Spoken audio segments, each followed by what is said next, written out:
নমস্কাৰ। আজিৰ এইটো ভিডিঅ'ত আমি আলোচনা কৰিম ৪৫০০ LP/UPৰ শিক্ষক নিযুক্তিৰ কাট অফ সম্পৰ্কত।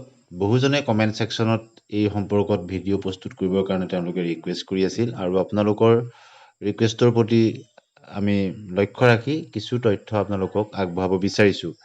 ইয়াৰ পূৰ্বতে যি ৫৫৫০টা পদৰ LP/UPৰ যি নিযুক্তি হৈ গ'ল, সেই ক্ষেত্ৰতো আমি বিভিন্ন সময়ত আপোনালোকৰ পৰা তথ্য সংগ্ৰহ কৰিছিলোঁ কমেণ্ট ছেকশ্যনত আৰু কিছুমান আমি বিশ্লেষণ আগবঢ়াইছিলোঁ কাট অফ সম্পৰ্কত আৰু বহুখিনি ভিডিঅ' আপোনালোকে নিশ্চয় দেখিছিলে আৰু বহুখিনি মিলিছিলে আৰু একুৰেচি লেভেলটো 80%ৰ ওপৰত হৈছিল ভিডিঅ'বিলাকত। এই কাৰণেই যে আমি তথ্যভিত্তিক কথাখিনি উপস্থাপন কৰিবলৈ চেষ্টা কৰিছিলোঁ আৰু আপোনালোকৰ কমেণ্টছসমূহ প্ৰিভিয়াছ মেৰিট লিষ্টসমূহ এই সকলোখিনি দিশ আমি চাইছিলোঁ।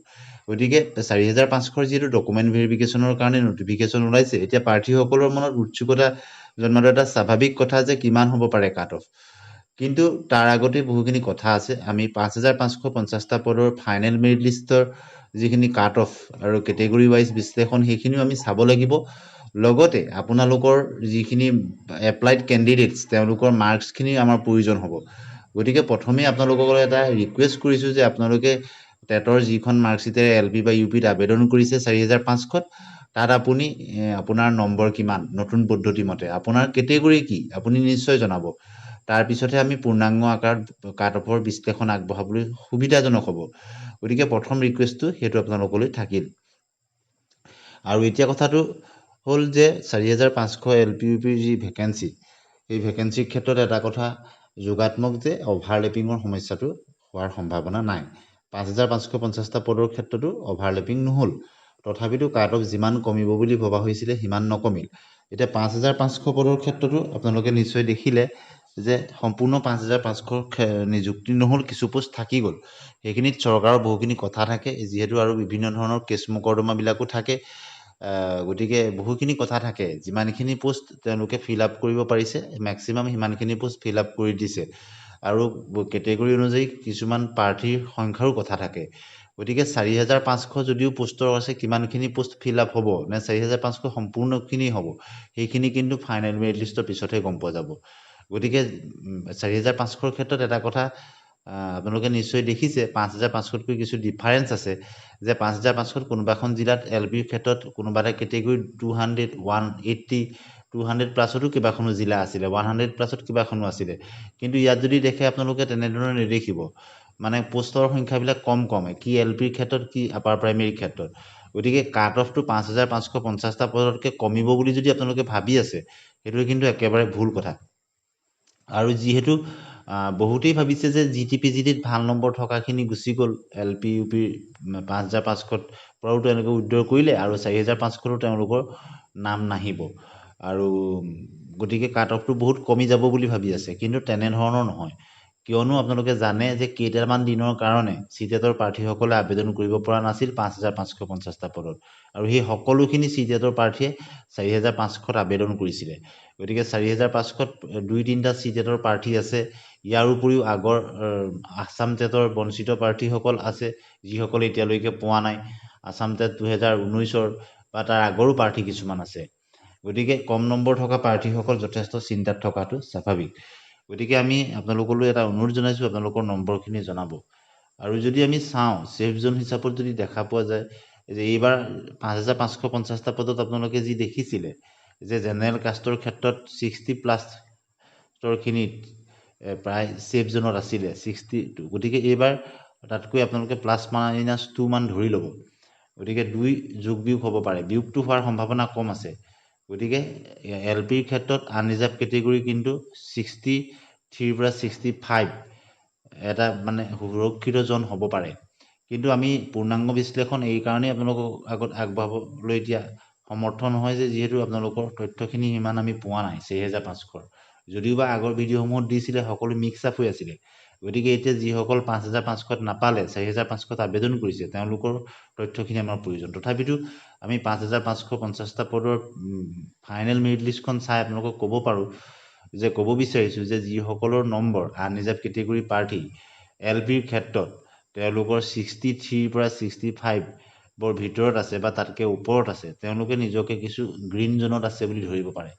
অৰ্থাৎ সেফ জোনত আছে বুলি ধৰিব পাৰে 63 পৰা 65 ভিতৰত থকাখিনি আনৰিজাৰ্ভ কেটেগৰীৰ ক্ষেত্ৰত কিছু জিলাৰ ক্ষেত্ৰত হয়তো বাঢ়ি যাব গতিকে OBC MOBCৰ ক্ষেত্ৰত কিন্তু 60 প্লাছত থাকিব 60 পৰা 62 OBCৰ ক্ষেত্ৰত MOBCৰ ক্ষেত্ৰত এটা সাধাৰণ বা এভাৰেজ লেভেলত সেফটি জোন বুলি আমি ক'ব পাৰোঁ তাতকৈ বেছি থকাখিনিতো খুব ভালেই হ'ব আৰু আনৰিজাৰ্ভৰ ক্ষেত্ৰত কোনো জিলাত 65 প্লাছ আপোনালোকে দেখিলেও কিন্তু আচৰিত হ'বলগীয়া একো কথা নাথাকিব বহুতেই সমালোচনা কৰিব বিচাৰে কিন্তু সমালোচনা পিছত ফাইনেল মেৰিট লিষ্টবিলাক দেখি প্ৰভিজনেলবিলাক দেখি সকলোৱে আমাৰ 5550টা পদৰ যিখিনি বিশ্লেষণ সঁচা প্ৰমাণিত হৈছিল গতিকে আমি এতিয়া 100% একুৰেচি হিচাপত নহয় আমি 5550টা পদৰ ওপৰত ভিত্তি কৰিহে কিছু কথা কৈছোঁ গতিকে আপোনালোকৰ কমেণ্টছসমূহ আমি চাব লাগিব বিশ্লেষণ কৰি কমেণ্টছত শুদ্ধ তথ্য দিব তেতিয়া একুৰেচি লেভেলটো ভাল হ'ব যিহেতু মই নিজে এজন কেণ্ডিডেটছ নহয় আপোনালোকৰ সহায় হ'বৰ কাৰণেহে কিছু তথ্য আগবঢ়াইছোঁ গতিকে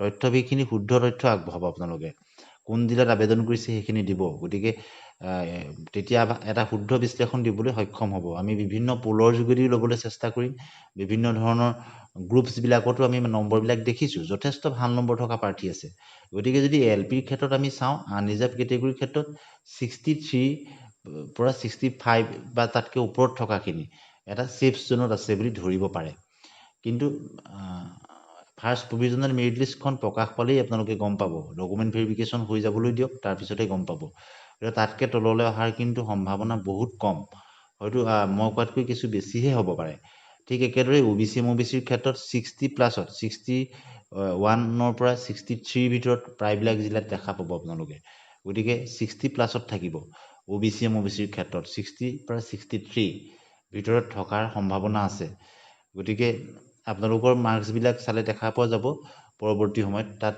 কিছু কথা বিশ্লেষণ কৰি চাবলগীয়া আছে যিহেতু 5500টো হাই স্কোৰিং প্ৰাৰ্থীখিনি গুচি গৈছে ঠিক একেদৰে ৰিজাৰ্ভ কেটেগৰীৰ ক্ষেত্ৰতো SC ST প্লেনছৰ ক্ষেত্ৰত কাট অফ কিন্তু বিল' 60 থাকিব বিল' 60ৰ বহু প্ৰাৰ্থী তাত অন্তৰ্ভুক্ত হ'ব এইবাৰ আপোনালোকে নিশ্চয় দেখিছে 5550টা পদৰ ক্ষেত্ৰতো হৈছে গতিকে বিল' 60 প্ৰাৰ্থীসকল যদি আপুনি ৰিজাৰ্ভ কেটেগৰী প্ৰাৰ্থী হয় SC হওক ST প্লেনছৰ হওক বিল' 60 থাকিলেও আপোনাৰ সুযোগ থাকিব আপুনি গ্ৰীণ জোনত থাকিব এটা সম্ভাৱনাত থাকিব ৰিস্ক কম হৈ থাকিব গতিকে ST হিলছ বা PWDৰ ক্ষেত্ৰত যথেষ্ট কমিছে আৰু T টাইপছৰ ক্ষেত্ৰতো যথেষ্ট কম গতিকে এনে ৰিজাৰ্ভ কেটেগৰী প্ৰাৰ্থীবিলাকৰ 56ৰ পৰা 60ৰ ভিতৰত থকা প্ৰাৰ্থীৰো যথেষ্ট সুযোগ থাকিব তেওঁলোকৰ সিমান চিন্তা কৰিবলগীয়া কাৰণ নাথাকে বিশেষতঃ T টাইপছৰ ক্ষেত্ৰতে হওক বা PWD প্ৰাৰ্থীৰ ক্ষেত্ৰতে হওক তেওঁলোক 56 57 থকা প্ৰাৰ্থীও বহুত অন্তৰ্ভুক্ত হৈছে বা আগলৈ 4500ত অন্তৰ্ভুক্ত হোৱাৰ সম্ভাৱনা আছে গতিকে হায়েষ্ট কম্পিটিশ্যনটো আমি দেখা পাওঁ আনৰিজাৰ্ভ আৰু OBC MOBCৰ ক্ষেত্ৰত গতিকে এইকেইটাত কিন্তু আপোনালোকে যথেষ্ট টাফ কম্পিটিশ্যন দেখিব আৰু ওমেন ৰিজাৰ্ভেশ্যন যিহেতু আছে ওমেন কেণ্ডিডেটছসমূহ কিছু এডভান্টেজত থাকিব আৰু আপাৰ প্ৰাইমেৰীৰ ক্ষেত্ৰত কিন্তু এটা যথেষ্ট হাই স্কোৰিং এখন কাট অফ আপোনালোকে দেখা পাব ছায়েন্স টিচাৰৰ ক্ষেত্ৰতো হাই স্কোৰিং কাট অফ দেখা পাব আৰু হিন্দী টিচাৰৰ ক্ষেত্ৰত কাট অফ কিছু কমিব কিয়নো আপোনালোকে জানে যে আপাৰ প্ৰাইমেৰীৰ ক্ষেত্ৰত এছিষ্টেণ্ট টিচাৰ পোষ্টৰ সংখ্যাবিলাক যথেষ্ট কম আৰু যথেষ্ট হাই স্কোৰিং প্ৰাৰ্থী কিন্তু আছে আৰু আপাৰ প্ৰাইমেৰীত এতিয়া বৰ্তমান 5550টাত চিলেক্ট হোৱা প্ৰাৰ্থীও আহি যাব তেওঁলোকেও আপাৰ প্ৰাইমেৰীত তেওঁলোকৰ ভাল নম্বৰ থকা প্ৰাৰ্থী বহুত আছে যিসকলে এতিয়া এইবাৰ 5500ত LPত পাইছে কিন্তু আপাৰ প্ৰাইমেৰীত তেওঁলোকৰ 100 প্লাছত 110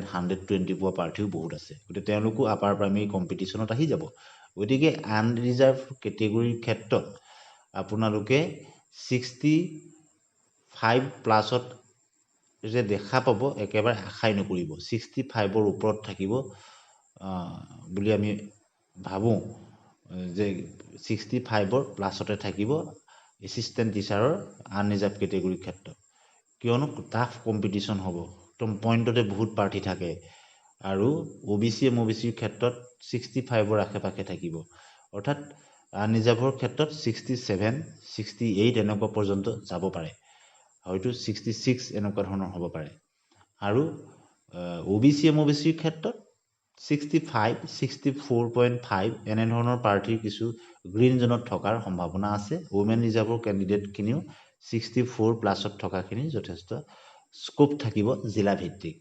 কিন্তু OBC MOBCৰ ক্ষেত্ৰত 64, 65ৰ মাজতে থাকিব আৰু এই প্ৰাৰ্থীসকল এডভান্টেজত থাকিব। যিসকলৰ 64+ আছে ওমেন ৰিজাৰ্ভ কেণ্ডিডেট আৰু জেনেৰেল বা জেন্টছ কেণ্ডিডেটসকলৰ 65ৰ আশে-পাশে থকা সকলো ছেফ জোনত আছে বুলি ভাবিব পাৰে। পইণ্টতে ইফাল সিফাল হ'ব। কিন্তু আনৰিজাৰ্ভৰ ক্ষেত্ৰত 67, 66, 68 এনেকুৱা ধৰণৰ দেখিলেও আপোনালোক আচৰিত হ'বলগীয়া কথা নাথাকিব। কিয়নো পোষ্টৰ সংখ্যা কম, স্কৰিং পাৰ্টি বহুত বেছি। এনেধৰণৰ হ'ব। ছায়েন্স টিচাৰৰ ক্ষেত্ৰতো সেই একেই দেখা পাব। কিন্তু আপোনালোকে ৰিজাৰ্ভ কেটেগৰীৰ ক্ষেত্ৰত আপোনালোকে ধৰি লওক SC ST প্লেনছৰ ক্ষেত্ৰত 63, 64 এনে প্ৰাৰ্থীবিলাকো সোমাই যাব আৰু 60+ প্ৰাৰ্থী বহুখিনি অন্তৰ্ভুক্ত আনৰিজাৰ্ভৰ ক্ষেত্ৰত হৈ যাব জিলা ভিত্তিক বেলেগ বেলেগ। আৰু টি টাইপছৰ ক্ষেত্ৰত বা অন্যান্য ধৰণৰ PWDৰ ক্ষেত্ৰত হয়তো বিল' 60 প্ৰাৰ্থীও আহি যাব পাৰে। গতিকে আপোনালোকে মেৰিট লিষ্টবিলাক দেখিছে। জিলা ভিত্তিক তেনেধৰণৰ আমি দেখা পাইছোঁ। বিভিন্ন ধৰণৰ ভেৰাইটি দেখা পোৱা গৈছে। গতিকে এইখিনি আমি কিছু তথ্য এভাৰেজ 5550টা পদৰখিনি আৰু আগৰ কেণ্ডিডেটছৰ কিছু কমেণ্টছৰ ওপৰত বিশ্লেষণ কৰি দিছোঁ। কাট অফ বুলি নধৰিব, এটা বিশ্লেষণ বুলি আপোনালোকে ধৰিব। আৰু আপোনাৰ এনে দেখা যায় বহু কেণ্ডিডেটৰ নম্বৰ কম আছে, তেওঁলোকে এটা বেয়া কমেণ্ট কৰি দিব বিচাৰে, তেওঁলোকে বেলেগ ধৰণৰ এটা দিব বিচাৰে। আমি কাৰো হৈ কথাখিনি ক'ব নিবিচাৰোঁ, কিন্তু কম্পিটিশ্যনটো যথেষ্ট টাফ আপোনালোকে দেখিছে। GT PGTৰ ক্ষেত্ৰতো আমি বহুখিনি প্ৰেডিকশ্যন কৰিছিলোঁ, সেইমতে কিন্তু GT PGTৰো আপোনালোকে দেখিছে। আৰু সেইখিনি মতে আমি বহুখিনি দিশ চাওঁ, তাৰপিছতহে কাট অফৰ ভিডিঅ' এটা প্ৰস্তুত কৰোঁ। গতিকে এইটো আমি কাট অফৰ ভিডিঅ' প্ৰস্তুত কৰিছোঁ বুলি নাভাবিব, এটা বিশ্লেষণ। কিয়নো এতিয়াও ভেৰিফিকেশ্যন হ'বলৈ বাকী আছে, এতিয়াও বহুখিনি পোলছবিলাকৰ তথ্য আহিবলৈ বাকী আছে, এতিয়াও বিভিন্ন গ্ৰুপছৰ পৰা নম্বৰখিনি পোৱা হৈছে যদিও একুৰেচি লেভেলবিলাক আমি চাব লাগিব। গতিকে আপোনালোকৰ সহায় সহযোগিতা কামনা কৰিছোঁ। আপোনালোকে আপোনালোকৰ নম্বৰসমূহ জনাব। গতিকে এভাৰেজ লেভেলত কিছু কথা আমি কৈছোঁ। গতিকে ইয়াত প্লাছ মাইনাছ বহুতখিনি থাকিব। গতিকে ই কাট অফ বুলি আপুনি নধৰিব, এটা বিশ্লেষণ হিচাপতে আপোনালোকে ধৰি ল'ব। আৰু আপোনালোকৰ মতামত ভদ্ৰভাৱে কমেণ্ট ছেকশ্যনত নিশ্চয় জনাব। আৰু হতাশ নিৰাশ হ'বলগীয়া কোনো কথা নাথাকিব কোনো প্ৰাৰ্থীৰ নম্বৰ যদি কম আছে, কিয়নো আগন্তুক চিটেট আছে, যিসকলৰ বয়স আছে আপোনালোকে চিটেটত এপিয়াৰ হ'ব, নম্বৰ বৃদ্ধি কৰক। আৰু 2012-13 চনৰ পৰা লাগি থকা বহুখিনি প্ৰাৰ্থী এইবাৰ LPUPত পাইছে আৰু GT PGTতো পাইছে। গতিকে লাগি থাকিলে মাগি নাখায় বুলি এষাৰ কথা আছে, আপোনালোকে নিজৰ প্ৰচেষ্টা কিন্তু এৰি নিদিব। কম্পিটিশ্যন যথেষ্ট টাফ, নিকা আৰু স্বচ্ছভাৱে নিযুক্তি হৈছে। মুখ্যমন্ত্ৰী মহোদয়ৰ কথা আপোনালোকে শুনিছে। গতিকে এই যে নিকা স্বচ্ছ নিযুক্তিৰ এজন অংশীদাৰ হ'বৰ কাৰণে আপুনি আপোনাৰ নিৰৱচ্ছিন্ন প্ৰচেষ্টা হাতত ৰাখিব। আৰু পইণ্টতে ইফাল সিফাল হৈ কোনোজনে চাকৰি পাইছে, কোনোবা এজন চাকৰি নোপোৱাকৈ ৰৈ গৈছে। গতিকে তেওঁ আশাহত নহৈ নিজৰ প্ৰচেষ্টাটো অব্যাহত ৰাখিব লাগিব। তেওঁ সফল নোহোৱালৈকে লাগি থাকিব লাগিব। অৱশ্যে অভাৰেজ প্ৰাৰ্থীসকলৰ ক্ষেত্ৰত তেওঁলোক যথেষ্ট চিন্তাত আছে আৰু এই বিষয়টো তেওঁলোকৰ যথেষ্ট চিন্তনীয়। কিন্তু অভাৰেজ হৈ গ'লেও যে তেওঁ চৰকাৰী চাকৰি নাপালে বুলি যে তেওঁ কাম নহ'ব এনে নহয়। অন্যান্য বহুখিনি কথাও থাকে, হয়তো কাৰোবাৰ তেওঁলোকে চাকৰি নোপোৱাকৈ বঞ্চিত হৈ থাকিব পাৰে, সেইবুলি তেওঁ যে সফল ব্যক্তি নহয় এইটো ক'ব নোৱাৰি। গতিকে তেওঁ যে কম্পিটিশ্যনত থাকিল লাষ্ট মুহূৰ্তলৈকে, সেইটো এটা ডাঙৰ কথা। গতিকে সকলোৱেতো চাকৰি নাপাব, পোষ্টৰ সংখ্যা কম, গতিকে কম্পিটিশ্যনটো যথেষ্ট বেছি হ'ব। আৰু কেটেগৰী ৱাইজ কেনেধৰণৰ হ'ব পাৰে আমি এটা ৰূপৰেখাহে আপোনালোকক বৰ্ণনা কৰিলোঁ। গতিকে আপোনালোকৰ মতামত কমেণ্ট ছেকশ্যনত নিশ্চয় ভদ্ৰভাৱে জনাব বুলি আশা কৰি আজিলৈ ভিডিঅ'টো সামৰণি মাৰিলোঁ। ধন্যবাদ।